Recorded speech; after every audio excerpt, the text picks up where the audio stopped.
Kaya, hello. Nalakadich, Nungamort, Kayan Karak Nijapuja. I've just acknowledged, or I've tried to acknowledge, the traditional owners of the land upon which I'm privileged to stand and to live and to work here at Noongar country here in Perth, Western Australia, and pay my respects to their elders. My name is Mark Stickles and I'm the Executive Director of the Pawsey Supercomputing Research Centre, and I'm really proud to present a short introduction to this month's newsletter. We continue to be very focused on the delivery of Satonix, so we've had ongoing migration of users to the first phase of the Satonix architecture, and we're in the process of planning for the arrival of the second phase, the additional CPU cabinets and GPU architecture that's going to complete the installation of this new 50 petaflop system. So it's a busy road ahead for us for the rest of the year, and as always we acknowledge and thank the support of our user community and those early adopters of Satonix and those that are working with us as we plan migration and transition activities over the rest of the year.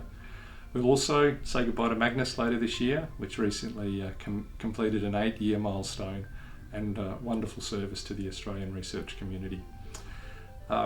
So it is a busy time, and there's more detail about our capital refresh and in its regular update in this newsletter.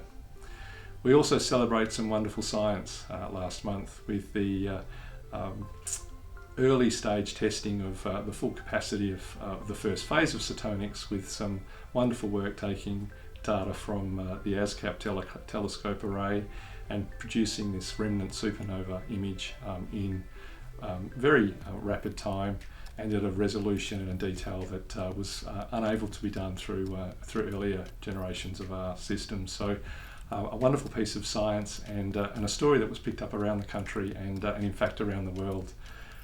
Much light made of the fact that it might have looked like a chorizo, but we can absolutely assert that it was a remnant, a dying supernova, and a wonderful piece of inspired science and collaboration between our colleagues at Pawsey and the researchers at ASCAP.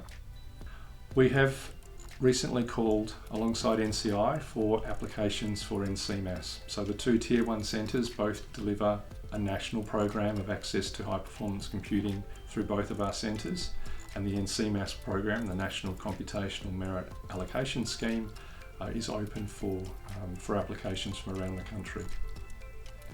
So a lot in this newsletter. I hope you enjoy reading this edition.